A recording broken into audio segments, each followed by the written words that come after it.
Hello everyone, welcome back to the channel. So today I'm here with an crucial topic for all the English literature enthusiasts and UGC NET aspirants. So this is the topic which was about the literary current affairs of 2024.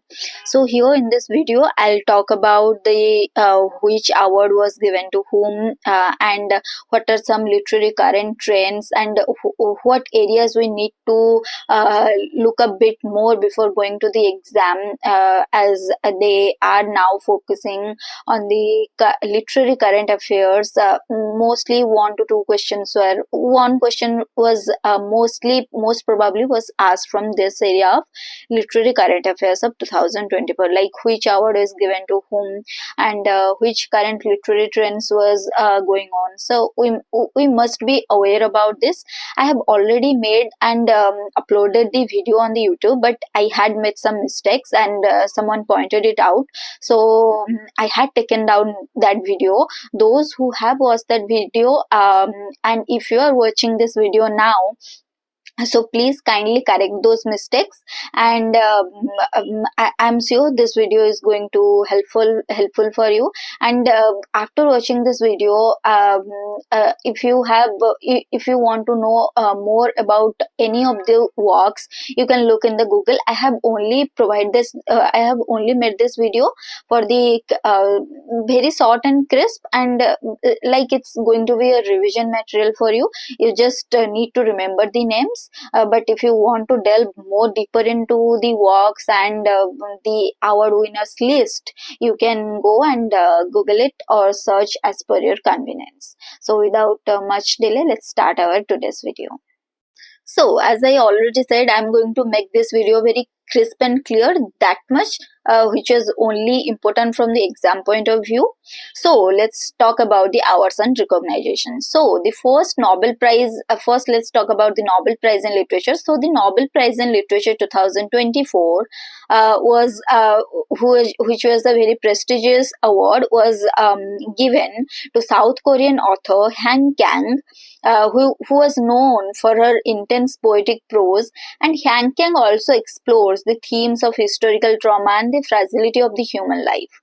Her iconic works, like which include The Vegetarian, The Human Acts, this cements her legacy as one of the most profound voices in the contemporary literature. So as much as I have read from the articles about Han Kang, she was a vegetarian who was living in the South Korea. As the South Korea, we know they only eat the meat products. So as Han Kang was a pure vegetarian, what was her experience, what things she have faced, I think those things she has tried to mention in her works. So this much I could have collected about Han Kang. If you want to read more about Han Kang and the works, please refer to the Google for more help. Now, let's move forward and talk about the Booker Prize in Literature. So, the Booker Prize 2024 was given to Samantha Herbe for her work Orbital. So not only Samantha Herbe, but also the work Kairos by Jenny Erpenbeck.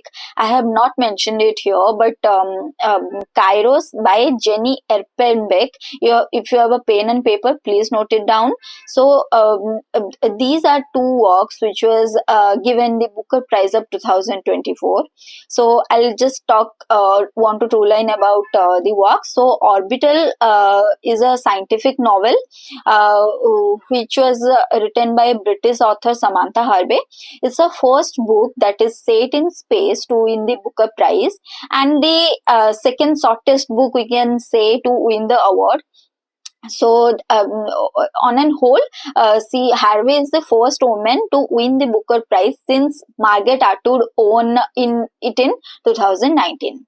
And now if we talk about the Kairos, so the 2024 International Booker Prize winner, so Samantha Harvey was the Booker Prize winner in the national level, and the Jenny Erpenbeck, she was the one to own the International Booker Prize in 2024, and this work was translated by Michael Hoffman, and this novel was about a destructive affair between a young woman and an older man in East Berlin. So this was about the only about the war Kairos. It's not that important, but just remember that Kairos won the 2024 International Booker Prize. So this Booker Prize, as we concluded, the Booker Prize 2024 was given to Samantha Harvey for Orbital, and International Booker Prize was given to Jenny Erpenbeck for her work Kairos. Next, let's talk about the JCB Prize for Literature that was given in India. So JCB, this Indian, so on the Indian Literary Fund, the JCB Prize for Literature 2024 was awarded to Upamanyu Chatterjee for his novel Loranger Searches for the Meaning of Life. So Upamanyu Chatterjee, as we know, he was known for his sharp wit and masterful storytelling. So Chatterjee's work delves into the existential questions with humor and depth. So the prize not only honors his work but also celebrates the richness of Indian storytelling. And here I have added one more thing, that Namita Gokhale won the 2021 Sahitya Akademi Award for a novel Things to Leave Behind, because in one of the PGT exam and SAT exam they have asked this question, as Namita Gokhale won 2021 Sahitya Akademi Award for which work. So just remember that Namita Gokhale won the 2021 Sahitya Akademi Award for a novel Things to Leave Behind. Next, so in the exam, we can see that they ask the Pulitzer Prize winners about the Pulitzer Prize winners. So the fiction Pulitzer Prize went to West Virginia writer Jane Ann Phillips for a novel Night Watch. So it's the novel was about a traumatized family who was affected by the aftermath of the Civil War. And the non-fiction prize went to A Day in the Life of Abed Salama, Antony of a Jerusalem Tragedy by Nathan Thrall. So just remember that the fiction Pulitzer went to West Virginian writer Jane Ann Phillips for a novel Night Watch, and the non-fiction prize went to Nathan Thrall's novel A Day in the Life of Abed Salama, Anatomy of a Jerusalem Tragedy. So now let's talk about some of the recent literary trends that is mostly going on in our literature field. So first is the genre of romancy, which is the mixture of romance and fantasy.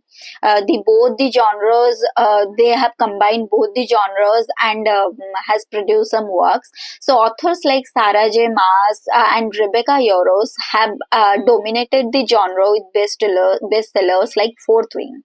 And the second one was climate fiction, as we are facing so much problem with our environment. Books like The Overstory by Richard Powers, The Ministry for the Future by Kim Stanley Robinson, they remain popular in the genre of climate fiction. And if you talk about some rise of regional literature that was being translated, so translated works from Indian regional languages has gained recognition globally, we can say. For example, like Iman by Manu Bhandari, which was translated from Hindi to English. So these are some of the important genres or the trends that our literature has faced recently. So now let's talk about some of the potential key figures. So those, though these key figures, these writers, they have not contributed to the literature in the year 2024, but they had contributed significantly to our literature field, and they are important because their work have won some of the literary awards. So let's first talk about Maggie O'Farrell. So Maggie O'Farrell's latest novel, though this novel, The Marriage Portrait, was published in 2022. After that, she has not published any more work. This work was all about an unforgettable reimagining of a life of young woman whose proximity to power places her in danger. So Maggie's more work like Hamnet, The Marriage Portrait, The Vanishing Act of Amends, The Hand That First Held Mine, After You'd Gone. These works are important, but you just know if they ask the question, then it's good. If not, then you'll at least know about these things.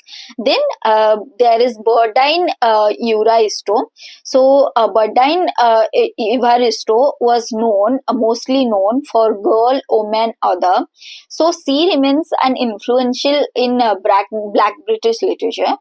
This work was published in 2019, and this work also has won the Booker Prize Award. She has also written more works like Mr. Loverman, Blonde Rose, The Emperor Babe, the Manifesto on Never Giving Up.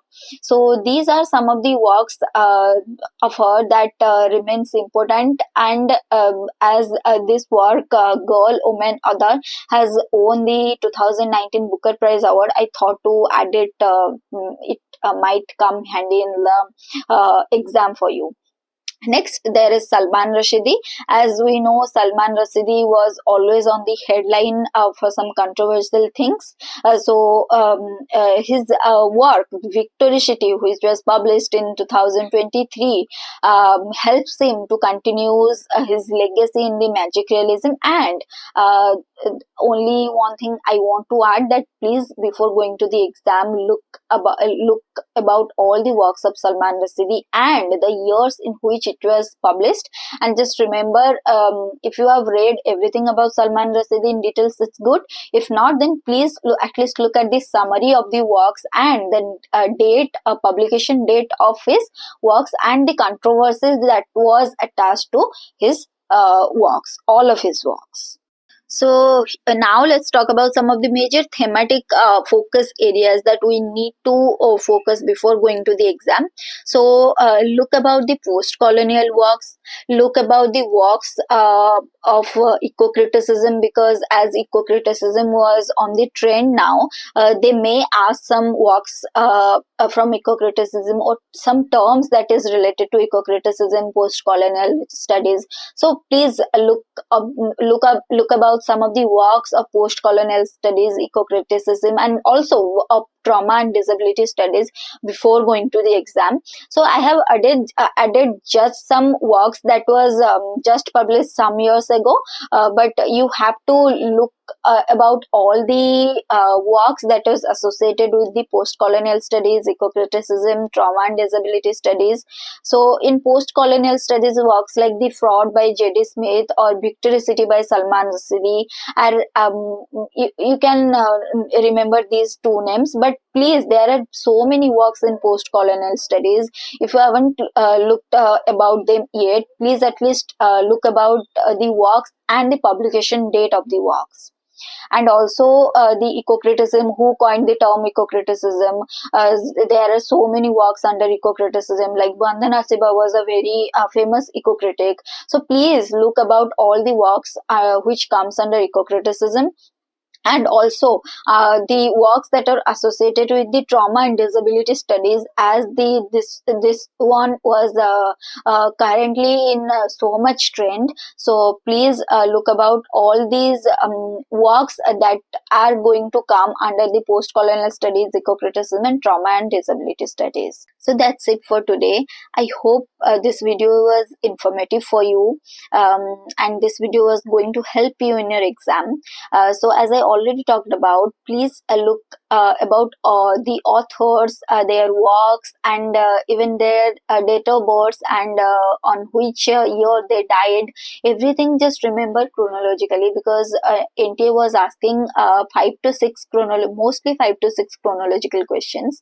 So don't just panic. You still have time. Just look everything chronologically, and most importantly, look about the authors and the works that I talked about the current trends. Under the current trends, please look about the authors and their works, if possible, if you still have time. And if you like today's video, please like, share, and subscribe to the channel. And please share it with your friends, so that it will help them with their revision, and they'll know something more before going to the exam. And I hope you are going to give your exam well. All the best for your preparation, all the best for your exam. I'll see you all in the next video. Till then, keep studying and keep revising.